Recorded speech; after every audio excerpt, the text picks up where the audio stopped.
সুপ্রিয় দর্শক, আমি সিরাজুল ইসলাম আপনাদের সবাইকে আমন্ত্রণ জানাচ্ছি এশিয়ান টেলিভিশনের লাইভ টক শো টেবিল টকে। আশা করি সবাই ভালো আছেন। প্রিয় দর্শক, আজকের টক শোর বিষয় হলো আমাদের অর্থনীতি, পরিকল্পনা ও করণীয়। এ বিষয়ে আলোচনার জন্য আমরা স্টুডিওতে তিনজন সম্মানিত অতিথিকে আমন্ত্রণ জানিয়েছি। তাদের একজন হচ্ছেন ফার্স্ট সিকিউরিটি ইসলামী ব্যাংকের ব্যবস্থাপনা পরিচালক আবু রেজা মোহাম্মদ ইয়াহিয়া, তিনি আমার ডানে রয়েছেন। সাথে রয়েছেন জেট বাংলাদেশের পরিচালক সৈয়দ লিটু, তিনি সবার শেষে।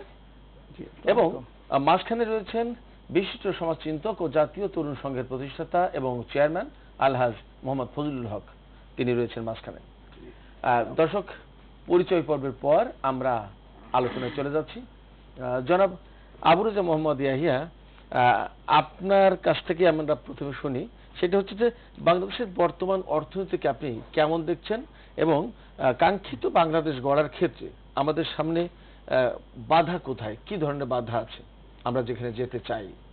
অনেক ধন্যবাদ। অর্থনীতি তো একটা রাষ্ট্রের মূল বিষয়, চালিকা শক্তি, অবশ্যই রক্ত প্রবাহ যেটা, অর্থাৎ দেশকে ঠিক রাখতে হলে, দেশের সার্বিক অবস্থা ঠিক রাখতে হলে অর্থনীতির চাকা ঘুরতে হবে। তো আমরা জানি যে 5ই আগস্টের আগে অর্থনীতির চাকা ঘোরেনি, জোর করে ঘোরানোর চেষ্টা করা হয়েছে, টাকা ছাপিয়ে বিভিন্ন মেকানিজমে কৃত্রিমভাবে দেখানোর চেষ্টা করা হয়েছে যে দেশের অবস্থা খুব ভালো আছে। আসলে দেশের অর্থনীতি তখন বিধ্বস্ত হয়ে গেছিল। সেই বিধ্বস্ত অর্থনীতিকে ঠিক করবার জন্যেই বর্তমান যে আমাদের সরকার আছেন, প্রধান উপদেষ্টা সহ সবাই চেষ্টা করছেন, বাংলাদেশ ব্যাংকও চেষ্টা করছে। ইতিমধ্যে মুদ্রানীতি ঘোষণা করা হয়েছে এবং সেই মুদ্রানীতির মাধ্যমে যেটা চেষ্টা করা হচ্ছে যে প্রধান যে সমস্যা আমাদের বর্তমান অর্থনৈতিক, মুদ্রাস্ফীতি, অর্থাৎ জিনিসের দাম বেশি। ইতিমধ্যে আমরা দেখেছি পেপারে যে অনেকেই তাদের সঞ্চয়পত্র ভাঙিয়ে সংসার চালাতে হচ্ছে, অনেকের ব্যাংক ব্যালেন্স তুলতে হচ্ছে। এই যে মুদ্রাস্ফীতি, এটা একটা বড় চ্যালেঞ্জ। এই চ্যালেঞ্জ মোকাবেলা করবার জন্য সরকার চেষ্টা করছে। বাংলাদেশ ব্যাংকের যে রিজার্ভ, সেটাও ইতিমধ্যে বৃদ্ধি পেয়েছে এবং বিদেশ থেকে যে রেমিটেন্স আসে, যেটা বাংলাদেশের অর্থনীতির অন্যতম চালিকা শক্তি এবং রিজার্ভ বাড়ানোর যে একটা প্রাণ প্রবাহ, সেই রেমিটেন্স ইতিমধ্যে বৃদ্ধি পেয়েছে। এবং এই রেমিটেন্সের ক্ষেত্রে আমি বলবো যে আমি একসঙ্গেই চ্যালেঞ্জ, সমস্যা এবং সম্ভাবনা দুটোই বলার চেষ্টা করছি। এই রেমিটেন্স আমাদের একটা বড় ধরনের একটা আমাদের যে প্লাস পয়েন্ট, অর্থাৎ বাংলাদেশের লক্ষ লক্ষ ভাই বোনেরা যে বাইরে থাকে, তারা বাইরে থেকে যে রেমিটেন্সটা পাঠায়, সেটা কিন্তু আমাদের রিজার্ভকে যেভাবে বৃদ্ধি করে, ঠিক তেমনিভাবে গ্রামীণ অর্থনীতিকে চাঙা করে। কারণ তারা এই রেমিটেন্সের একটা অংশ খরচ করে, একটা অংশ সঞ্চয় করে। তো সেই জন্যে এই রেমিটেন্সের দিকে আমরা গুরুত্ব দিয়েছি। তো গুরুত্ব দেওয়ার সঙ্গে সঙ্গে একটি বিষয় আমাদেরকে প্রতিরোধ করতে হবে, সেটা হচ্ছে হুন্ডির মাধ্যমে বড় একটা অংশ আসে বাংলাদেশে, যেটা সরকার যে রাজস্ব থেকে বঞ্চিত হয় এবং যেটা কালো অর্থনীতির ভিতর চলে যায়। তো এই হুন্ডিটা বন্ধ করবার জন্য সরকার বিভিন্ন পদক্ষেপ নিয়েছে। সেক্ষেত্রে আমার সুপারিশ হচ্ছে, আমাদের যে বৈদেশিক যে দূতাবাসগুলো আছে, সেখানে যারা আছেন তারা যদি এই ব্যাপারে উদ্যোগ গ্রহণ করেন এবং যারা আমাদের প্রবাসী ভাইয়ের বোনেরা আছে তাদের কাছে আইনগত দিক এবং হুন্ডি বাদে প্রপার চ্যানেলে টাকা পাঠানোর উপকারিতা যদি ব্যাখ্যা করে বোঝান, তাহলে আমার মনে হয় যে দেশপ্রেমিক আমাদের ভাই বোনেরা হুন্ডি বাদ দিয়ে প্রপার চ্যানেলে টাকা পাঠাবে। তাহলে আমাদের বাংলাদেশ ব্যাংকের রিজার্ভ যেভাবে বৃদ্ধি পাবে, ঠিক তেমনিভাবে রাজস্ব বৃদ্ধি পাবে এবং ব্যাংকগুলোতে নগদ অর্থের প্রবাহ বৃদ্ধি পাবে।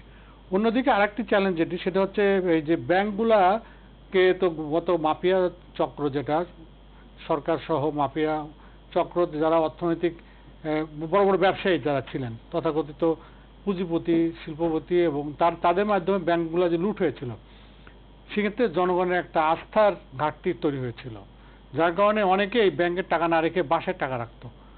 এখন ধীরে ধীরে কিন্তু সে আস্থাটা ফিরে আসছে। এটাকে আরো একটু বাড়াতে হবে, আরো ত্বরান্বিত করতে হবে। আমরা ইতিমধ্যেই দেখছি যে আমাদের বাংলাদেশ ব্যাংকের গভর্নর মহোদয় পজিটিভ যে সমস্ত কথাবার্তা বলছেন, সেটার কারণে এবং ব্যাংকগুলার যে এখন বোর্ডগুলো স্বচ্ছ, বাংলাদেশ ব্যাংক যে নতুন বোর্ড করে দিয়েছে, সেই স্বচ্ছতার কারণে জনগণের আস্থা কিন্তু বৃদ্ধি পাচ্ছে এবং ব্যাংকে যে টাকার প্রবাহ সেটাও বৃদ্ধি পাচ্ছে। আপনি ইতিমধ্যে পত্রিকায় দেখতে পেয়েছেন। এরপরে আমাদের দেশে একটা সমস্যা যেটা, সেটা হচ্ছে ডলারের বিনিময় হার। এই যে আমদানি রপ্তানি যে ব্যবসা হয়, সেক্ষেত্রে ডলারের বিনিময় একটা গুরুত্বপূর্ণ ব্যাপার। এটা অনেক ফ্ল্যাকচুয়েট করে, এত বেশি ফ্ল্যাকচুয়েট করে যে ব্যবসায়ীরা হয়তো এলসি ওপেন করেছে যে টাকায়, পরবর্তী সময় পেমেন্ট দেওয়ার সময় তাকে অনেক বেশি পেমেন্ট দিতে হয়। এবং একটা জিনিস রপ্তানি করার সময় যে টাকা খরচ করার জন্য সে প্ল্যান করেছিল তার থেকে অনেক বেশি ডলার তাকে পেমেন্ট করতে হয়। এই জন্য বিনিময় হারটা যাতে স্থিতিশীল থাকে সে ব্যাপারে সরকারের এবং যারা কর্তৃপক্ষ তাদের ব্যবস্থা নেওয়া দরকার। পাশাপাশি আরেকটা জিনিস যেটি, সেটা হচ্ছে আমাদের অর্থনীতির একটি মূল জায়গা যে গ্রামীণ অর্থনীতি, সে বিষয়ে কিন্তু আমরা খেয়াল করি না। আমরা বৈষম্য বিরুদ্ধে আন্দোলন করে যে সরকারকে হটিয়েছি, কিন্তু এই যে বৈষম্য গ্রামের এবং শহরের অর্থনীতির ভিতরে যে বৈষম্য, সে বিষয়ে আমাদেরকে নজর দিতে হবে। জি জনাব রেজা, আমরা এই গ্রামীণ অর্থনীতির যে বৈষম্যমূলক অবস্থা রয়েছে, আমরা এই বিষয়টি নিয়ে ডিটেলস আলোচনা করব এক আলাদা সেগমেন্টে। আজকেই আলোচনা করব। আপনার কাছ থেকে এই মুহূর্তে এই পর্যন্তই আমরা শুনছি, তারপরে আবার আসবো। সৈয়দ লিটু, ফার্স্ট সিকিউরিটি ইসলামী ব্যাংকের এমডি সাহেব, তিনি আলোচনার সময় অনেকগুলো পয়েন্ট বলেছেন, খুবই গুরুত্বপূর্ণ, একেবারে অর্থনীতির জন্য ভাইটাল। এর ভিতরে ডলার ফ্ল্যাকচুয়েটের একটা ব্যাপার আছে। আপনি তো ব্যবসার সাথে জড়িত, আপনার এক্সপোর্ট ইম্পোর্টের ব্যবসা রয়েছে, সেখানে ডলারের লেনদেনের প্রশ্ন আছে। দুটো বিষয় আপনার কাছে জানতে চাই। এই মুহূর্তে একটা সময় আমাদের ডলারের সংকটের কারণে আমদানি রপ্তানি বাণিজ্য একেবারে মুখ থুবড়ে পড়ার মতো অবস্থায় পড়েছিল, আমরা জানি সবাই সেটা হয়েছিল। সেই জায়গা থেকে কতটা উত্তরণ ঘটেছে, নাম্বার ওয়ান। নাম্বার টু হচ্ছে যে এই যে ডলারের ফ্ল্যাকচুয়েট, যার কারণে আপনি যে টাকায় এলসি করলেন, দেখা গেল যে পেমেন্টের সময় আপনাকে বেশি দিতে হচ্ছে। এই অবস্থাটা কি করলে স্থিতিশীল করা যায়? দুটো বিষয়। জি, আপনাকে অসংখ্য ধন্যবাদ। সেই সঙ্গে দুজন বিজ্ঞ আলোচক, তাদেরকে আমার শুভেচ্ছা। দেশের অর্থনীতি তো দেশের প্রাণ, আর যে দুটো বিষয় নিয়ে আপনি অবতারণা করেছেন সে দুটোই অর্থনীতিরও প্রাণ। তো আসলে কি একটা কথা বলে নিতে হয় যে আমাদের এই সরকার বা সেই সরকার বলে কোনো কথা না। তো আমাদের সরকারগুলো যেটা করে যে আসলে বিনিয়োগ অথবা ধরেন বা কি বলে এই যে অর্থ যে সংস্থান, এইগুলো আমাদের সরকারগুলো কি করে অভাব দেখে করে না। আসলে অর্থের বিনিয়োগ অথবা এই যে অর্থের সংস্থান, এগুলো করতে হয় অভাব দেখে। অর্থাৎ যেখানে যে জিনিসটা দরকার, যেখানে কমতি আছে, সেখানে সেটার অভাবটা পূরণ করতে হয়। কিন্তু আমাদের সরকারগুলো কি করে, ভাব দেখে অর্থ সংস্থান করে বা বিনিয়োগ করে। ব্যাপারটা এরকম যে যেখানে অভাব আছে বা কম আছে সেইখানে দেওয়াটাকে জরুরি মনে করে না। যেখানে আগে না দিলে বা যেখানে দিলে রাজনৈতিক সুবিধা পাওয়া যাবে অথবা না দিলে রাজনৈতিকভাবে কোনো চাপে পড়তে হবে, সেই বিষয়গুলোকে আগে বিবেচনায় নেয়। আপনি দেখেন, একটা উদাহরণ দিই, এই যে মূল্যস্ফীতির যে ব্যাপারটা, যেটা এই যে ডলার সবকিছুর সঙ্গে কিন্তু এটা সম্পর্কিত। এই যে দেখেন মূল্যস্ফীতিতে কি হয়, আমরা জানি যে বাংলাদেশের মূল্যস্ফীতির প্রধান কারণই হচ্ছে অসাধু ব্যবসায়ীদের ষড়যন্ত্র। অর্থাৎ অসাধু ব্যবসায়ীরা একটি নির্দিষ্ট গোষ্ঠী, তারা গোষ্ঠীবদ্ধ হয়ে তারা একটি সিন্ডিকেট যাকে আমরা বলি, তারা সেইটার মধ্যে দিয়ে মজুদ বাড়িয়ে অথবা কৃত্রিম সংকট তৈরি করে অথবা আমদানি কমিয়ে বিভিন্ন প্রক্রিয়ায় তারা এই মূল্যস্ফীতি তৈরি করে বা দাম বাড়িয়ে অর্থ আদায় করে। তো দেখেন, এইখানে সরকারের কি করা উচিত? সরকারের কি করা উচিত? যারা যে মালগুলো আমাদের দেশে উৎপাদন হয়, সেই মালগুলো বা সেই পণ্যগুলো, সেই খাদ্যযুক্ত পণ্যগুলোর কিভাবে উৎপাদন বাড়ানো যায় সেদিকে নজর দেওয়া উচিত। সেই সঙ্গে যেগুলো আবশ্যক পণ্য কিন্তু আমরা আমদানি নির্ভর, সেই আমদানি নির্ভর পণ্যগুলোকে কিভাবে সহজীকরণ করা যায়, কিভাবে এই যে ব্যবসার ক্ষেত্রে যে অস্বাভাবিক কিছু ব্যয় আছে, যেটা অনৈতিক অথবা বিভিন্ন প্রক্রিয়াগত কারণে যেসব অস্বাভাবিক ব্যয়গুলো হয়, সেগুলো সরকার কিভাবে নিয়ন্ত্রণ করতে পারে, এই কাজগুলো করে সহজীকরণ করা দরকার। কিন্তু আমাদের সরকার কি করে, এই যে দেখেন আপনি, এই যে দীর্ঘকাল ধরে যান, গত সরকার থেকে শুরু করে তার আগে সবসময় কিন্তু এইভাবে চলে আসছে, কি করে এই ব্যবসায়ীদেরকে তাৎক্ষণিকভাবে বা সাময়িকভাবে নিয়ন্ত্রণ করবার জন্য, একটি অস্থায়ীভাবে সমস্যাটা সমাধান করার জন্য করে কি, এই ব্যবসায়ীদেরকে নিয়ন্ত্রণ না করে, এই সিন্ডিকেট বলি বা এই অসাধু ব্যবসায়ী চক্রকে নিয়ন্ত্রণ না করে তাদেরকে আরো শুল্ক সুবিধা দিয়ে দেয়। দেখেন, শুল্কের জন্য কিন্তু পণ্যমূল্যের দাম বাড়ে না, এই যে অসাধু ব্যবসায়ীদের ষড়যন্ত্রের কারণে বাড়ে। অথচ তাদেরকে নিয়ন্ত্রণ না করে তাদেরকে আরো মানে শুল্ক সুবিধা দিয়ে তাদেরকে এক ধরনের পক্ষে নিয়ে যে অনুরোধ করে যে তোমাকে ঠিক আছে, তোমার তো লস হয়ে যাচ্ছে, ঠিক আছে আমি তোমার কিছু শুল্ক সুবিধা দিচ্ছি, তুমি এইখান থেকে সুবিধাটা নাও আর একটু দামটা কমায় দাও। এতে করে কি হচ্ছে, ওই অসাধু শ্রেণী কিন্তু দেখেন প্রশ্রয় পেয়ে যাচ্ছে। তারা দুই ধরনের সুবিধা এখন পাচ্ছে, এক হচ্ছে তাদের মানে ব্যবসা থেকে লাভ করছে, আবার এখান থেকে সরকারের কাছ থেকে অবৈধভাবে শুল্ক বাড়িয়ে নিচ্ছে, নিয়ে তারা দুই দিক থেকে লাভবান হচ্ছে। এখন এই সুবিধাটা পেয়ে তারা ক্রমাগত এই পদ্ধতিতেই যাচ্ছে, বারবার কৃত্রিম সংকট তৈরি করছে, উৎপাদনে বাধা তৈরি করছে, এইগুলো করে তারা কিন্তু এই মূল্যস্ফীতির সঙ্গে একটা স্থায়ী সম্পর্ক করে ফেলেছে। সরকার তাদেরকে নিয়ন্ত্রণের মধ্যে যাচ্ছে না। দেখেন ডলার সংকটেরও কিন্তু কিছু তাকে নির্দিষ্ট কারণ আছে, শুধু বৈশ্বিক বিষয় নিয়ে আমরা যেগুলো বলি এটা ভাবলেও কিন্তু হবে না। আপনার ডলার সংকট যে হয়েছে এখন, এইটার মানে হওয়ার কারণ তো হচ্ছে আমাদের ডলার নেই মানেই তো সংকট। তো নেই হলে বাড়াতে হবে, তো বাড়াতে হলে কি করতে হবে, আমাদের তো দুটোই একমাত্র পথ, দুটোই পথ আমাদের ডলার বাড়ানোর জন্য। এক হচ্ছে যে যারা প্রবাসী আছেন তাদের রেমিটেন্স বাড়াতে হবে, এবং যেটা উনি বললেন চমৎকার করে উনি বলেছেন, আমি আর বিস্তারিত যাচ্ছি না, যে এই যে হুন্ডির যে ব্যাপারটা সেটা নিয়ন্ত্রণ আপনি করবেনই, সেটা তো করতে হবে। সেই সঙ্গে এই যে যারা প্রবাসে যান তাদের সেই প্রবাসী শ্রেণীকে আরো বেশি করে কি করে বাড়ানো যায়, এবং সেই শ্রেণী কি করে কর্মদক্ষ হয়। দেখেন আপনি অন্যান্য দেশগুলোতে এই যে আপনি মানে পাশাপাশি ভারতেই দেখেন, তারা কিন্তু মানে তাদের পুরো বেসটাই হচ্ছে লজিস্টিক। তারা সারা পৃথিবীতে কিন্তু বিনিয়োগ করে না। তারা হয় কেউ আইটি সেক্টর অভিজ্ঞ, কেউ হয়তো বিভিন্ন রকম এই যে টেকনিক্যাল বিষয়ে অভিজ্ঞ, এইসব লোকজন বানিয়ে ওরা সারা পৃথিবীতে পাঠাচ্ছে। তারা টেকনিক্যাল কাজ করে মানে আমাদের 10 জন শ্রমিকের সময় তারা একজন আয় করে নিয়ে আসে।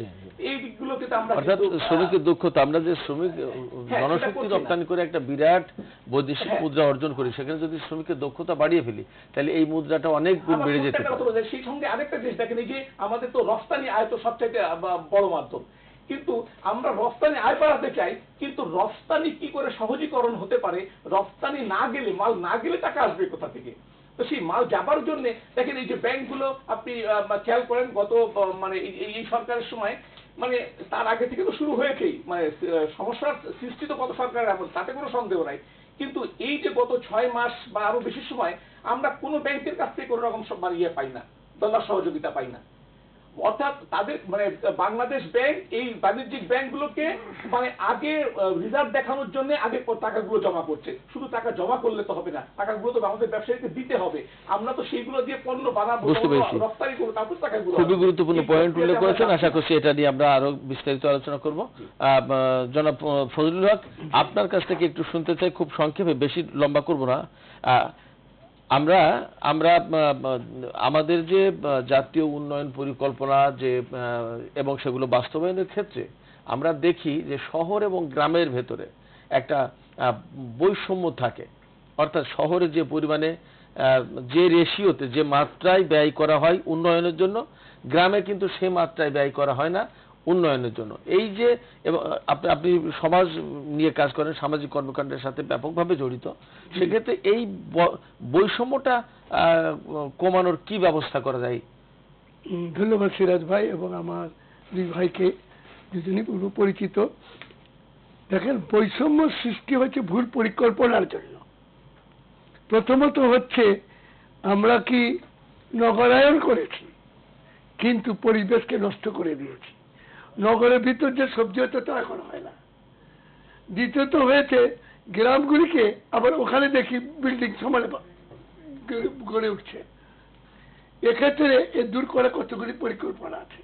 আমি পৃথিবী সারা অনেকেই জানে, 110টা দেশ ঘুরেছি বারবার।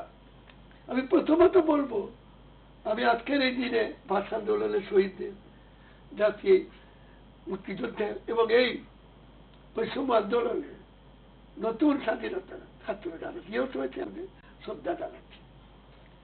আমাদের সবচেয়ে বড় শক্তি হচ্ছে তারুণ্য, যুব শক্তি। আমি কমনওয়েলথ ডিপ্লোমা ইন ইউথ অর্জন করেছি, হাইয়েস্ট ডিগ্রি ইউথ ওয়ার্ল্ড, সারা ওয়ার্ল্ডে আমি ফার্স্ট হই। সুশৃঙ্খল যুব সমাজ একটি দেশের সবচেয়ে বড় শক্তি। অপরদিকে উচ্ছৃঙ্খল যুব সমাজ একটি দেশের সবচেয়ে বড় বিপদ। আমার দেশে কি হচ্ছে আমি অনেকটা বলতে চাই না, চিন্তা করে নেব। বৈষম্য দূর করার জন্য একটা বৈষম্য কিন্তু আল্লাহ করেননি। আপনি খবর নিয়ে দেখবেন শহর থেকে গ্রামে মসজিদ বেশি, শহরের লেখে চলে নামাজে পড়ে বেশি। এই মসজিদই পথ দেখাবে। আমি বলেছি 4 লক্ষ মসজিদকে যদি আপনি স্কুল করেন, 8টা থেকে 12টা খালি পড়ে থাকে, লক্ষ লক্ষ বেকার যুবককে ওখানে কাজে লাগান। বাচ্চাকে ভালো নাস্তা দেন, ডিম দেন, সবজি দেন, এই ফাস্টফুডের দরকার নেই। আর তখন ওই গ্রামে এই সবজিগুলি হবে, উৎপাদন বাড়বে, লোকও চলে যাবে। অপরদিকে ঋতু ভাই বলেছে দক্ষ জনশক্তি। এই দক্ষ জনশক্তির জন্য অনেকে বলে যে আমাদের টাকার কথা। আমি ইউনাইটেড নেশনস বলছি no, we have the highest infrastructure in the world. আল্লাহ সবচেয়ে বেশি অবকাঠামো দিয়েছেন বাংলাদেশকে। ওই মসজিদে যদি প্রাইমারি স্কুলগুলি যায় তাহলে 80,000 বিল্ডিং আছে। এই বিল্ডিং গুলিকে যদি আমি 20,000 টেকনিক্যাল স্কুল করি, দক্ষ লোক যাবে, 20,000 মেডিকেল স্কুল করি, 20,000 এগ্রিকালচার স্কুল করি, আর বাকি 20,000কে গ্রামের হসপিটাল করে দিই, যেটা আমেরিকাতে 20,000 হসপিটাল। এগুলিকে আনতে হবে। আমি ছাত্র যুবকদের সঙ্গে কাজ করি, লক্ষ লক্ষ গ্রামে গঞ্জে যাই। আমি দেখেছি তরুণরা এগুলি কাজ করতে চায়। আমি ডাক্তার ইউনূসকে অনুরোধ করবো আপনি তরুণদের কাজে লাগান, আমি পূর্ণ সহযোগিতা করবো এদেরকে। সমানে গাছ লাগান, চেঞ্জ অফ ফুড হ্যাবিট, আর একটু দরকার সেটা হলো কিচ্ছতা সাধন, বুঝলেন? আল্লাহ নিজে বলেছে যে মিতব্যয়ী আমি তার বন্ধু, আর যে অমিতব্যয়ী সে শয়তানের বন্ধু। আমাদের এই মিতব্যয়ীটা কমাতে হবে প্রত্যেক অফিস আদালত সব জায়গায়। আর লাস্ট বলবো, এত কর্মক্ষমতা থেকে সিকিউরিটি গার্ডরা যেমন 24 ঘন্টা কাজ করে, আমি প্রপোজাল দিচ্ছি 24 ঘন্টা প্রত্যেকটা অফিস, প্রত্যেকটা না হোক। এবং পরিত্যক্ত যেগুলি মিল কারখানা, সুগার মিল আছে, এগুলি আছে, যেটা আমি 77-এ মালয়েশিয়াকে নিজে থেকে ডেভেলপ করিয়েছি। এখানে যদি ছাত্র যুবকদের দেন, এটা প্রপার্টি তারা বেচতে পারবে না, ভোগ করবে। তোমরা মিল চালা, আয় তোমাদের, বুঝছো কিনা? বুঝতে করে পারবে যে, এবং তারা রাজি। আর বেসরকারি পর্যায়ে যারা আছেন তাদেরকে বলবো, এখানে ব্যাংক এগুলিতে আছে, আমাদের অবসরপ্রাপ্ত সরকারি কর্মচারী এবং সামরিক বেসামরিক অভিজ্ঞতা তাদের কাজে লাগায়। বিদ্যের যুক্তি, যুবকের শক্তি, এই দুইয়ের মিলনে দেশের উন্নতি ও শান্তি। চমৎকার বলেছেন জনাব মোহাম্মদ ফজলুল হক। আমরা আপনার কাছ থেকে আরো আলোচনা শুরু। আমরা জানতে চেয়েছিলাম আপনার কাছে যে শহর এবং গ্রামের যে বৈষম্য, অ্যাট এ গ্লান্স আপনি চমৎকার বলেছেন, অনেকগুলো প্রসঙ্গ এনেছেন এবং উন্নয়নের জন্য কি করণীয় তার একটা ভালো সাজেশন দিয়েছেন। অনেক ধন্যবাদ। দর্শক, আমরা ছোট একটা বিরতিতে যাচ্ছি, শিগগিরই ফিরছি, সঙ্গেই থাকুন।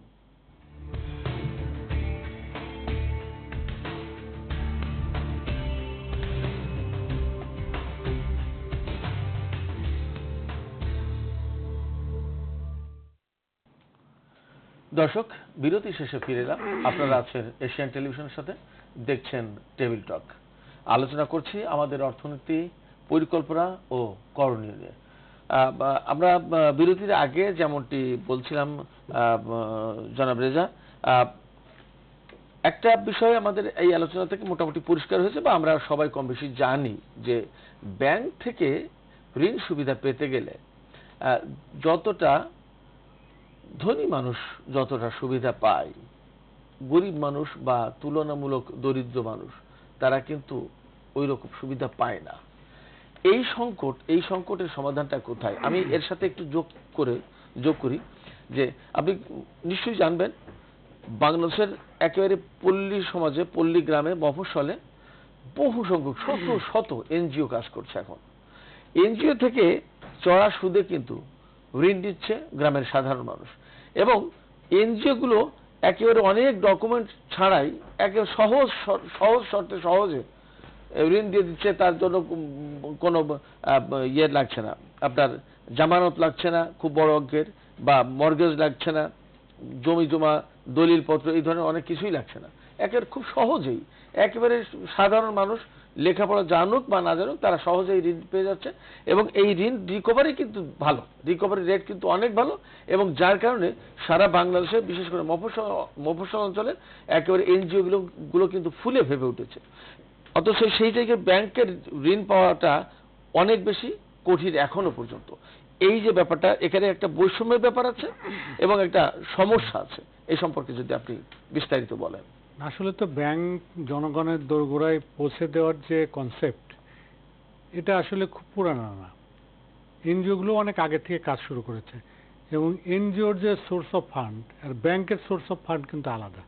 বাংলাদেশের যে এনজিওরা প্রথম থেকে কাজ করেছে, তারা বৈদেশিক যে ডোনেশন, বিদেশ থেকে বিভিন্ন ডোনেশন, দান ইত্যাদি নিয়ে তারা কাজ শুরু করেছে, 1 নম্বর। 2 নম্বর হলো তাদের যে নেটওয়ার্কটা ছিল, তারা প্রথমে একেবারে গ্রাম অঞ্চলে চলে গেছে, সাধারণ মানুষের সঙ্গে তারা মিশে, এবং সেক্ষেত্রে অনেক ক্ষেত্রে গ্রামের কালচারও তারা চেঞ্জ করে মহিলাদেরকে নিয়ে এসে তাদেরকে বিনিয়োগ দিয়েছে, এটা ভালো দিক। কিন্তু ব্যাংকগুলার সোর্স অফ ফান্ড কিন্তু তারা পাবলিকের কাছ থেকে একটা প্রফিট তাদেরকে দিবে বা মুনাফা দিবে, তার প্রেক্ষিতে কিন্তু ফান্ডটা নেয়। যার কারণে এনজিওগুলো যেভাবে সহজে বিনিয়োগ দিতে পারে, যেটা বললেন যে বিনা জামানতে ডকুমেন্ট, কিন্তু ব্যাংকে এটা সম্ভব না, কারণ ব্যাংকের কিছু প্রসিডিওর অ্যাপ্লাই করতে হয়। কিন্তু ব্যাংকগুলো যেটা করছে যে সাধারণ মানুষের কাছে যাতে ব্যাংকের এই সুবিধাটা পৌঁছে যায় এবং ছোট ছোট ক্ষুদ্র বিনিয়োগ দেওয়া যায়, সেই জন্য এজেন্ট ব্যাংকিং এর মাধ্যমে ব্যাংকগুলো চেষ্টা করছে। আরেকটা হচ্ছে পল্লী বিনিয়োগ প্রকল্প নামে অনেক ব্যাংক চালু করেছে, যেটার মাধ্যমে ছোট ছোট গ্রুপ করে সমবায় ভিত্তিতে যেভাবে বিনিয়োগ দেওয়া হয়, সেভাবে ব্যাংকগুলো কিন্তু ইতোমধ্যেই কাজ শুরু করেছে। কিন্তু একটা বিষয় হলো যে এত এনজিও কাজ করার পরেও এই যে ব্যাংকগুলা তাদের শাখা গ্রামে নিয়ে যাচ্ছে এজেন্ট ব্যাংকিং এর মাধ্যমে বা উপশাখার মাধ্যমে, এরপরেও কিন্তু প্রত্যেকের রিপোর্ট দেখলাম যে 20 থেকে 30% মানুষ কিন্তু এখনো ওই মহাজনদের কাছ থেকে অনেক চড়া সুদ নিচ্ছে। হ্যাঁ, এর কারণটা হচ্ছে যে যুগ যুগ ধরে এই যে প্রথাটা চলে এসেছিল, এবং সেখানে কোনো ডকুমেন্টেশন লাগে না, কোনো মর্টগেজ লাগে না, কোনো সিকিউরিটি লাগে না। তো সেখান থেকে বেরিয়ে আসতে হবে, জনগণের ভিতর সচেতনতা বাড়াতে হবে গ্রামীণ জনগণের মাধ্যমে।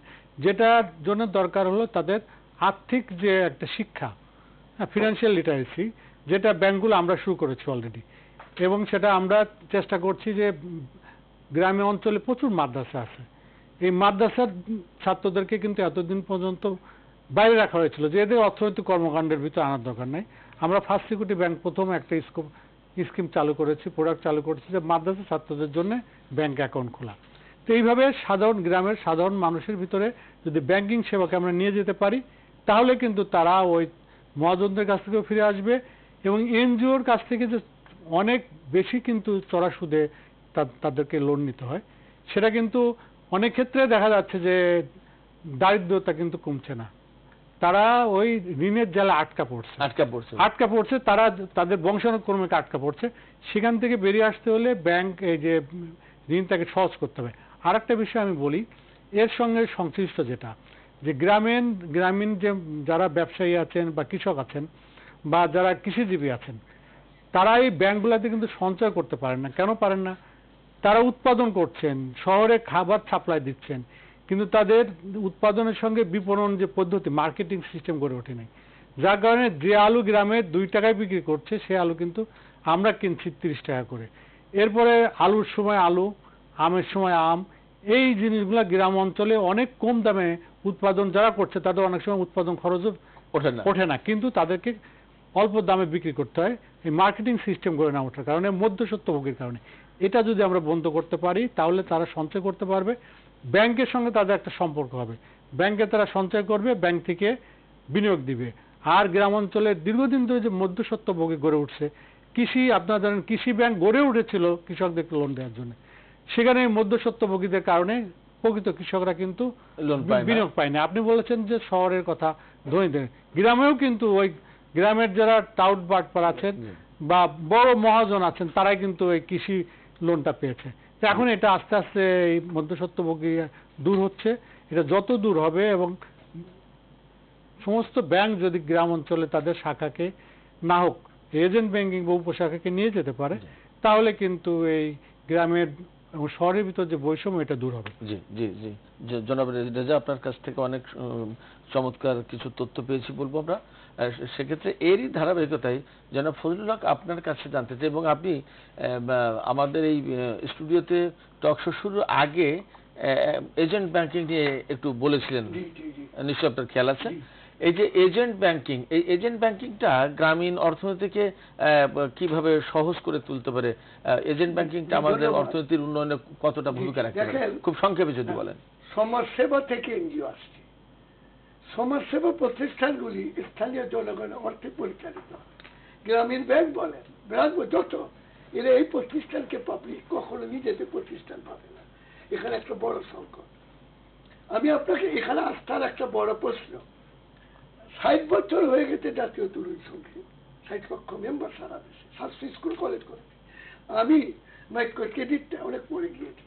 আমি পরীক্ষামূলকভাবে মানিকগঞ্জের শিবালয় এবং হরিরামপুরে শুরু করেছি। সেখানে জনগণের আস্থাটা আসে কেমনে? আমরা কিন্তু এটা অনেক ইসলামিক পদ্ধতি রেখে মারা গেল ওর মা, রেটে চেঞ্জ হয় এবং সর্বনিম্ন, পাশাপাশি ওকে উৎপাদন কাটে দিই। আমি খুব ঘুরি, বৃষ্টির ভিতর আমি 400 গ্রাহককে আপনার আমার সিএসআর ফান্ড থেকে তাদের ছাতা দিলাম, শীতে কম্বল দিলাম। এর ভিতর একটা ব্রাঞ্চে দেখলাম যে কোন একটা ম্যানেজার টাকা মেরে চলে গেছে। আমি প্রথম যেটা করেছি, ওই গ্রাহকদের পাওনা টাকা শোধ করেছি স্পেশাল ফান্ড দিয়ে। আমরা এটা পরে দেবো পুলিশকে। এই যে বলো যে স্যার হাই হাই কোম্পানি, এই যে আস্থাটা, আমি এক্ষেত্রে এই মানে কথা শুনলে অবাক হবেন, আগে এই যে সুদি যে ব্যবসাটা করতো, শুনলে অবাক হবেন, গ্রাম দেশে অনেক মসজিদের ইমাম এই টাকাটা করে। এতে বিরূপ হয়েছে।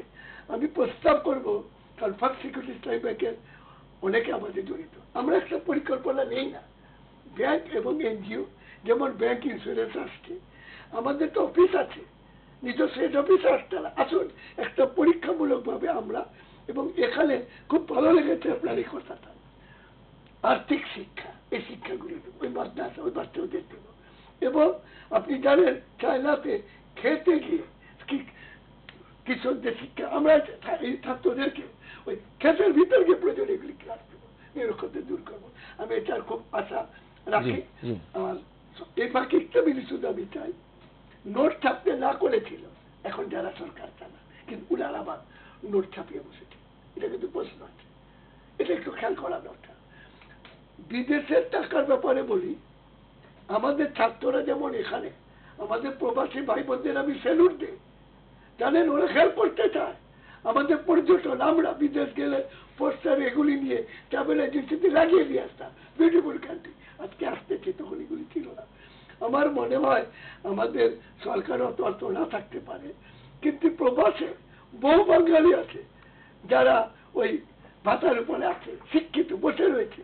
আমি অনুরোধ করব এদেরকে কাজে লাগা, রেমিটেন্স পৌঁছাবে এবং ইনভেস্টমেন্ট বাড়াবে। জি, ধন্যবাদ জনাব ফজলুল হক। সৈয়দ লিটু, আপনার কাছ থেকে একটু শুনি। আসলে গ্রামীণ অর্থনীতি নিয়ে আমরা আজকে একটু বেশি কথা বলি, কারণ শহরের অর্থনীতির জন্য বহু গবেষণা আছে, বহু কাজ আছে, ঋণ সুবিধা দেওয়ার জন্য বহু ব্যাংক প্রতিষ্ঠান রয়েছে। ঋণ যদি কোনো কারণে খেলাপি হয়, তাহলে তাকে আরো ঋণ দিয়ে তাকে আরো সমৃদ্ধশালী করে দেওয়ার ব্যবস্থা বা উঠিয়ে আনার ব্যবস্থা আছে। গ্রামে কিন্তু এইগুলো খুব একটা নেই। এই যে গ্রামীণ জনপদে যে এইরকম পিছিয়ে পড়া অবস্থা, এই অবস্থা থেকে গ্রামীণ জনপদকে আমরা কি করতে পারি, কিভাবে আরো একটু উন্নয়নের দিকে আনতে পারি, সরকার কি ধরনের পরিকল্পনা নিতে পারে, আপনার কি মত বা কি পরামর্শ? জি, আবারও আপনাকে ধন্যবাদ। তার আগে ছোট একটা কথা বলে নেই যে এই যে গ্রামেই হোক শহরেই হোক, সরকার যে বিনিয়োগগুলো করবে বা অর্থ সংস্থানগুলো দিবে বা উন্নয়নমূলক কার্যক্রমগুলো করবে, তার জন্য তো সরকারকে জানতে হবে যে সরকারের কাছে কি পরিমাণ টাকা আছে বা তার কি পরিমাণ টাকা আসে এবং কি পরিমাণ ব্যয় হয়, তার সঠিক হিসাব তো সরকারের কাছে সবার প্রথমে থাকতে হবে। তো দেখেন, এই যে আমরা সেই অনেক আগে থেকে বলে আসছি যে গত সরকারের আমলে কেউ বলি যে 200 মিলিয়ন, কেউ বলি 300 বিলিয়ন এই যে টাকা অর্থ পাচার হয়ে গেছে, কিন্তু আমরা নির্দিষ্ট করে জানি না কত অর্থ পাচার হয়েছে। আবার দেখেন, এই যে কিছুদিন আগে মানে গত 2 দিন আগেই আমরা খবর পেলাম যে ডোনাল্ড ট্রাম্প বললেন যে বাংলাদেশে $29 মিলিয়ন টাকা রাজনীতির কারণে কোনো মানে অখ্যাত লোকদেরকে দেওয়া হয়েছে। তার মানে কি, আমি সে আলোচনায় যাচ্ছি না, অর্থনীতিতে থাকছি যে দেখেন এই যে টাকাগুলো পাচার হয়ে যাচ্ছে, এগুলোর যেমন হিসাব নাই, একই সঙ্গে যে টাকাগুলো মানে অবৈধ পথে দেশে ঢুকছে, অর্থাৎ ধরেন এই $29 মিলিয়ন কিন্তু তার আমেরিকা থেকে ডলারে মানে ইস্যু হয়েছে, বাংলাদেশে এসে তো আর সবাইকে ডলারে দেওয়া হয় নাই, নিশ্চয়ই টাকায় দেওয়া হয়েছে। তো সেই এই ডলারগুলো ভাঙালো কে? এই টাকাগুলো এত নগদ টাকা কার কাছে ছিল, গেল কোথায়? তারপরে আবার এই ডলারগুলো কি দেশেই অতিরিক্ত আমাদের সরকার হিসাবের বাইরে থেকে গেল কিনা? মানে বাংলাদেশ ব্যাংকের কাছে ডলার একটা হিসাব আছে, এবং তা কিভাবে থাকা সম্ভব? আর যদি না থেকে থাকে চলে গেল আবার কিভাবে যদি গিয়ে থাকে? তাহলে আমরা তো অর্থনীতির প্রকৃত অবস্থাটাই জানি না, যে আমাদের ডলার কি পরিমাণ আছে, আমাদের টাকা আসলে কি পরিমাণ আছে। দেখেন এই যে ইমব্যালেন্স যেটা হয়, এইভাবেই কিন্তু হয়। সরকার চেষ্টা করলেও মুদ্রাস্ফীতি নিয়ন্ত্রণ করতে পারে না, কেন? এই জন্য পারে না। তারপরে সরকার মানে এই যে ব্যবসায়ীদেরকে অর্থ দেওয়া বা ব্যবসায়ীদেরকে নিয়ন্ত্রণ করা কেন পারে না? এই জন্য পারে না, সরকারের কাছে অর্থনৈতিক পরিকল্পনা তো নাই, সেই সঙ্গে অর্থনীতির কি অবস্থা সেই চিত্রও সরকারের কাছে থাকে না। তো এইটা একটা দিক। এখন এই যে গ্রামীণ অর্থনীতির যে ব্যাপারটা, সেখানে কিন্তু এইটা জড়িত। গ্রামীণ অর্থনীতি ঠিক করতে গেলে আপনাকে গ্রামের যে মানে যে অবকাঠামোর যে অনুন্নত অবস্থাগুলো আছে সেই জায়গাগুলোকে উন্নয়ন ঘটাতে হবে, কিন্তু সেখানে তো আপনি পারবেন না। কারণ মানে গ্রামীণ অর্থনীতিকে ইয়ে করতে হলে, যেমন ধরেন আমাদের এই যে ইয়ে আছে, স্থানীয় সরকার পদ্ধতি আছে, এদের কাজটা কি? এরা শুধু মনে করে যে স্থানীয় সরকারের কাজ বোধহয় শুধু ওই যে নির্বাচন করা, চেয়ারম্যান বানানো, মেম্বার বানানো, এর বাইরে যে তাদের কোনো কাজ হয় তারা জানেই না। অথচ তাদের মূল কাজই হচ্ছে যে মানে উন্নত এবং অনুন্নত এলাকাগুলোকে বাছাই করা, কোথায় কেমন বাজেট দরকার, কোথায় কি ধরনের ব্যবস্থাপনা দরকার, সেইগুলোকে ঠিক করা। ব্যবস্থাপনা বলতে তো শুধুমাত্র দেখেন এই যে বৈষম্য যে কথাগুলো বলছিলেন, বৈষম্যটা আসে তো এইভাবেই, যে বৈষম্যটা গ্রামেই বেশি বা দরিদ্র পর্যায়ে বেশি, যে কথাগুলো আমরা বলি। বাট এই বৈষম্যগুলো শুধুমাত্র কিন্তু অর্থনৈতিক বৈষম্য না, আমরা বৈষম্য বলতেও শুধু ওইটাই বুঝি যে কোথায় কম বাজেট হয়, কোথায় বেশি বাজেট হয়। আর বৈষম্য তো বড় বৈষম্য তো হচ্ছে মজুরি বৈষম্য, বড় বৈষম্য তো হলো আপনার এই যে মানে শিক্ষা বৈষম্য। মানে আপনি গ্রামে অর্থনীতি ঠিক করবেন কি করে? আপনি তো গ্রামের মানুষদেরকে শিক্ষিতই করতে পারছেন না, তাদেরকে আপনি অর্থনীতি বুঝাবেন কি করে? এই যে এনজিও নিয়ে এবং এ নিয়ে যে কথাগুলো, ব্যাংক ব্যবস্থার যে কথাগুলো হলো, এরা ব্যাংকের কাছে যায় না কেন? কারণ ব্যাংক মনে করে যে এখানে মনে হয় কি নাকি, আর এনজিও টাকা দিলে ফেরত পাওয়া যাবে কিনা, কার কাছে যাব, কোথায় যাব, এই লোকগুলো তো কোটটাই করে বসে থাকে, আমাদের সাথে কথা বলবে কিনা। কারণ তাদের শিক্ষার স্তর তো অনেক কম। তো তাদেরকে আপনি শিক্ষায় যদি উন্নত করতে না পারেন, তাদেরকে তাদের যোগাযোগ ব্যবস্থা যদি ভালো না করতে পারেন, কারণ টাকা নিয়ে তো বিনিয়োগ করে তো সেই টাকাগুলো আবার ফেরত দিতে হয়। ওরা তো মানে এই যে এনজিওর মতো ধরনের আরো সংগঠন আছে যেগুলো ওই যে মানে সামাজিক ঋণদান সংস্থাগুলো থাকে, তারাও কিন্তু ঋণ দেয়। এদের সঙ্গে মানে ইয়েটা চুক্তিটা একটু ভিন্ন ধরনের হয়। তারা কেউ কেউ যখন ফসল আসে তখন ফসল দিয়ে শোধ করে, কেউ কেউ জমি দিয়ে কি বলে জমি দিয়ে শোধ করে, এরকম ভিন্ন ভিন্ন পদ্ধতি আছে। ব্যাংকের পদ্ধতি তো একটাই, নগদ টাকা দিতে হয়। তো সেই জায়গাগুলোতে অনেক অস্বাভাবিক পরিস্থিতি আছে শহরে এবং গ্রামের জনপদে। সেই জায়গাগুলোকে ঠিক না করে শুধুমাত্র ব্যাংক ব্যবস্থা অথবা অর্থনৈতিক বিনিয়োগ বাড়িয়ে আপনি এই সমস্যাগুলো সমাধান করতে পারবেন না। ধন্যবাদ। মূল ধারায় আনতে হবে অর্থনীতি, বিশেষ করে শিক্ষার মূল ধারায় আনতে হবে। ধন্যবাদ সৈয়দ লিটু। দর্শক, আমরা আলোচনা শুনছিলাম আমাদের অর্থনীতি পরিকল্পনা ও করণীয় এ নিয়ে আলোচনা করছিলেন আমাদের ফার্স্ট সিকিউরিটি ইসলামী ব্যাংকের ব্যবস্থাপনা পরিচালক আবু রেজা মোহাম্মদ ইয়াহিয়া, সাথে রয়েছেন সৈয়দ লিটু এবং বিশিষ্ট সমাজচিন্তক এবং সমাজকর্মী মোহাম্মদ ফজলুল হক। দর্শক, সময় হলো একটা ছোট বিরতি নেওয়ার, সঙ্গেই থাকুন, আমরা খুব শিগগিরই ফিরছি।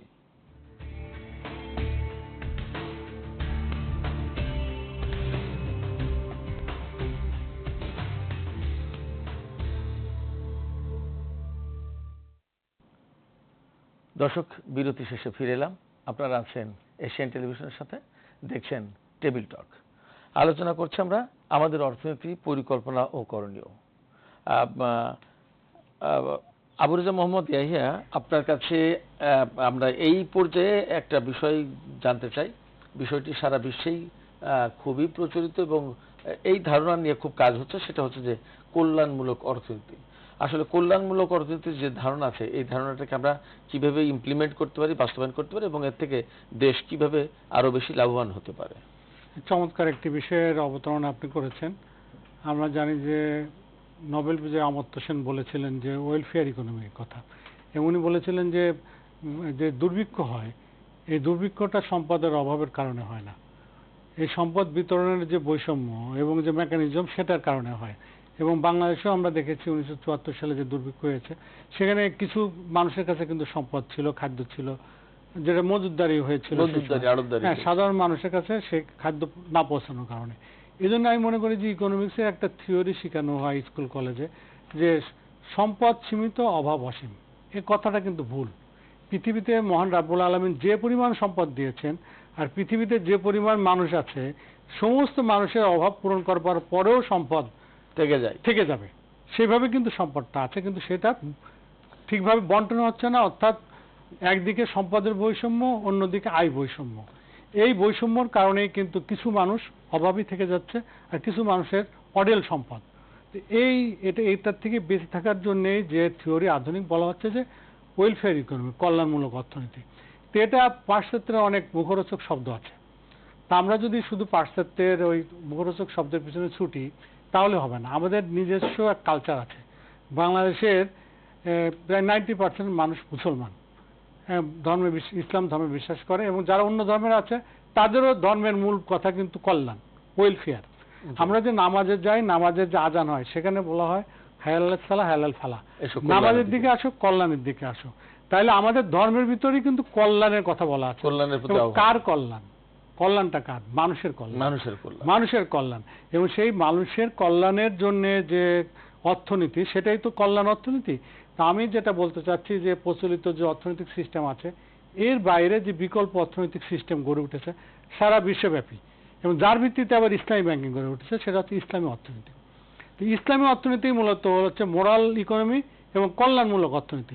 আপনি দেখেন যে সামনে মাহে রমজান আসছে, বাংলাদেশের প্রচুর সংখ্যক মানুষ জাকাত দিবে। এই জাকাতটা যদি সিস্টেমেটিক ওয়েতে আদায় করা হতো, এবং জাকাতের কিন্তু আমরা ওসর একটা শব্দ আছে, এটা আমি জানি না। আমরা শুধু মনে করি যে সম্পদ অর্থাৎ টাকা এবং স্বর্ণের উপর জাকাত দিতে হয়। ফসলের উপরও জাকাত দিতে হয়, এবং ফসলের একটা নির্দিষ্ট অংশের উপর জাকাত দিতে হয়। তাইলে এই সম্পদের উপরে যে জাকাত, ফসলের উপর যে জাকাত, এটি যদি সঠিকভাবে রাষ্ট্রীয়ভাবে কালেক্ট করা হতো, তাহলে বাংলাদেশের যে বৈষম্য আছে, অর্থনৈতিক বৈষম্য, দারিদ্র দূরীকরণের যে কর্মযজ্ঞ আছে, সেটাকে কিন্তু আমরা অনেকটা ত্বরান্বিত করতে পারতাম। দ্বিতীয়ত হচ্ছে, আপনি দেখবেন যে যদি খেয়াল করেন একটু, সিনেমা হলের সামনে কিন্তু বেশি ফকির বসে না। ফকির বসে কোথায়? মসজিদের সামনে। তার মানে হচ্ছে মসজিদের যে শিক্ষাটা সে নামাজের ভিতরে বলে, তার ভিতর যে অনুভূতি জাগে, ইমোশনাল ইন্টেলিজেন্স যেটাকে বলে। এখন তো আমরা নতুন যুগে প্রবেশ করছি, ফোর্থ রেভলিউশন, যেটাকে আর্টিফিশিয়াল ইন্টেলিজেন্সের দিকে গুরুত্ব দেওয়া হচ্ছে।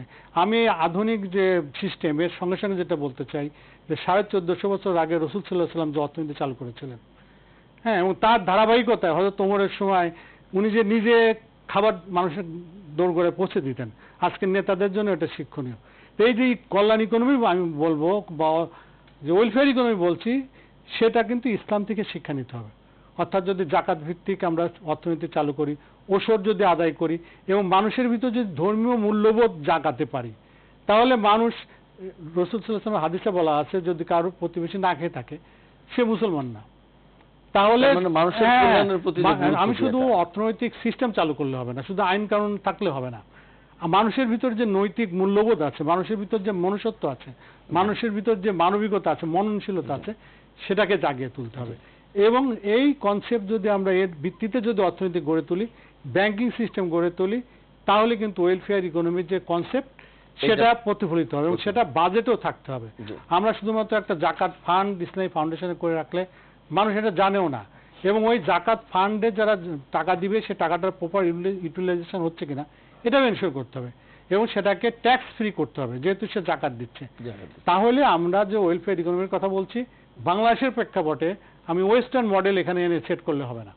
আমাদের দেশীয় কালচার, দেশীয় ধর্মীয়, দেশীয় যে ঐতিহ্য, এটাকে ধারণ করে আমাদের ওয়েলফেয়ার ইকোনমি গড়ে তুলতে হবে, এবং সাধারণ মানুষের দোরগোড়ায় এই অর্থনৈতিক সেবা পৌঁছে দিতে হবে। জি, চমৎকার বলছেন জনাব রেজা। জনাব ফজলুল হক, আপনি দীর্ঘ বয়সের একটা লম্বা সময় পার করেছেন, আমরা এই কথা বলবো। তো এই জায়গা থেকে আপনি, এবং আপনি আপনার জীবনের একটা বড় অংশ মনে হয় পুরন ঢাকায় কেটেছে, সেক্ষেত্রে আপনি আপনার জীবনে অভিজ্ঞতা, নানা মুখে অভিজ্ঞতা অর্জন করেছেন, দেশে বিদেশে, ঢাকা, পুরন ঢাকা, নতুন ঢাকায়, সবকিছু মিলে। জাকাত ব্যবস্থা যেটা বাংলাদেশে আছে, এই জাকাত ব্যবস্থা কতটা মানে সঠিক বা যে মানে যে ইসলামে যেভাবে বলা হয়েছে যেভাবে জাকাতটা আদায় হয়, বিশেষ করে আপনার পুরন ঢাকার কথাও যদি আমরা বলি, সেটা কি সঠিক? এটাকে আরো কিভাবে সুন্দর করা যায়? ধন্যবাদ আপনি বলা এবং রেজা ভাইকে ধন্যবাদ জানাই। জাকাতের আমি একটা সুন্দর উদাহরণ দেই। উনি ব্যাংকে এশিয়ার ভারপ্রাপ্ত এমডি ছিলেন বোরহান, আমার ছোটকালের বন্ধু, আমাদের মহাসচিব। যখন এদেরকে ট্রেনে বুঝালাম, সে তার জাকাত থেকে যেটা করে হাজারিবাগের 40টা পরিবারকে জাতীয় তরুণদেরকে মাসিক একেবারে গরিব ছাড়া, এবং অবশ্য সে গ্রামে গঞ্জে যে আমার মাকে এই যে সিস্টেমটাকে সে এটাকে তুলে ধরছে। আমি যেটাকে মনে করি সেটা হলো ইসলামিক ফাউন্ডেশনের ইমাম প্রশিক্ষণ। আমি ওদের জাতীয় প্রশিক্ষককে প্রজেক্টটা আমি 1976 সালে প্রেসিডেন্ট জিয়াকে বলে সামরিক প্রশাসক শুরু করে দিয়েছিলাম।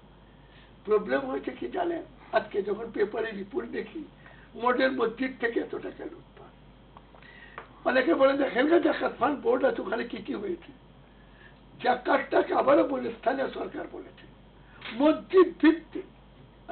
আমি হাজারবাগের কমিশনার ছিলেন, আমি মসজিদে গিয়ে কাজ করতাম। কুরবানি মাংস মসজিদ থেকে বিতরণ করা, সরকারি যে কোনো মসজিদ থেকে আমি করাতাম। ঈদের মসজিদ আমি ইমামতি করেছি।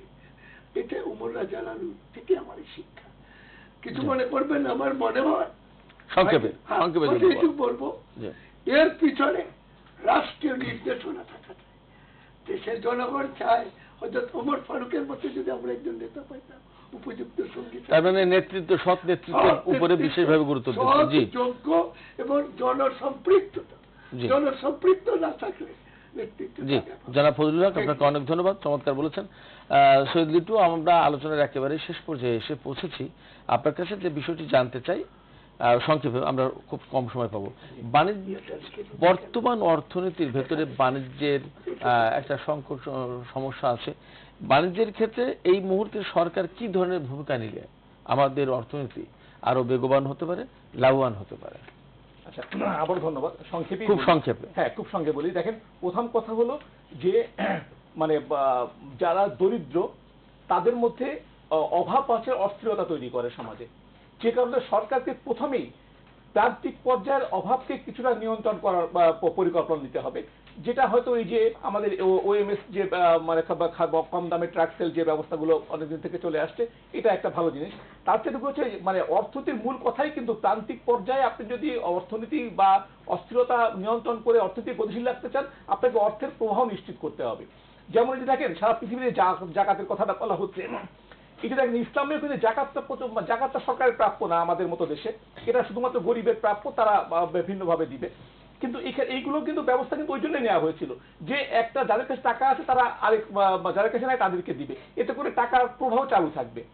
এবং সেই সঙ্গে যেটা একটা দেশের সরকার যেটা করতে পারে যে কর্মপ্রবাহ চালু রাখা, অর্থাৎ উন্নয়নমূলক কাজগুলো, এইগুলো যদি সারাক্ষণ সেটা ছোট প্রকল্প বা বড় প্রকল্প কিন্তু চালু রাখা যায়, তাহলে সাধারণ নিম্ন পর্যায়ের মানুষের, নিম্ন আয়ের মানুষের কাছে হাতে টাকা থাকবে। তখন কিন্তু তারা কিছু হলেও বেঁচে থাকতে পারবে।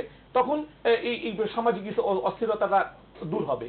আর মানে সরকারকে যেভাবে মানে বড় যে পদক্ষেপগুলো নেওয়া দরকার, সেগুলো তো ধরেন এই যে আপনার এই যে মানে কারিগরি শিক্ষা বাড়াতে হবে, নৈতিক শিক্ষা বাড়াতে হবে যাতে করে অন্যায়গুলো কমে, কারিগরি শিক্ষা বাড়াতে হবে যাতে মানুষ শুধুমাত্র মানে নতুন বিনিয়োগ তো হবে না, নতুন বিনিয়োগ তো নিজেরা ক্ষুদ্র বিনিয়োগ তৈরি করতে হবে, সেক্ষেত্রে বিনিয়োগের পরিবেশ যেন তৈরি করতে হয়। আর ছোট একটা কথা বলি, যে ধরেন এই যে বাজেটটা কিন্তু সুষম বাজেট না হলে এই ক্রমাগতভাবে এই সমস্যাগুলোর সমাধান কোনোদিনই হবে না।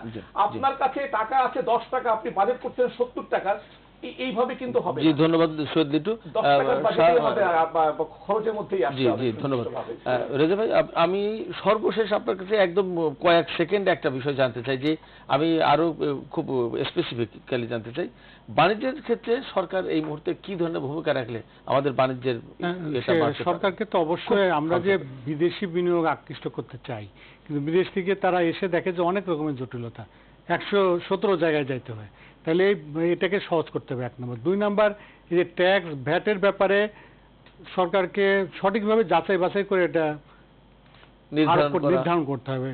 একটা লামসাম বেসিসে নির্ধারণ করলে হবে না, এবং ক্ষুদ্র ব্যবসায়ী যারা তাদেরকে অগ্রাধিকার দিতে হবে, এবং গ্রামের থেকে যারা শহরে এসে ছোট ছোট ব্যবসা বাণিজ্য করতে চায় তাদেরকে স্কোপ দিতে হবে, এবং গ্রাম পর্যায়ে ব্যবসা করবার জন্য সুযোগটাকে সেখানে নিতে হবে এবং তরুণ উদ্যোক্তা সৃষ্টি করতে হবে। জি, ধন্যবাদ রেজা ভাই। কিন্তু আমরা হারালাম, দেখেন এই যে 1 ডিসেম্বর পত্র চালু প্রকাশ হয়েছিল, সেটা থেকে কিন্তু সরকার বুঝতে পারতো যে কোথায় কোথায় আমাদের অর্থনৈতিক সমস্যাগুলো আছে, সেখান থেকে সরকার শিক্ষা। জি, ধন্যবাদ।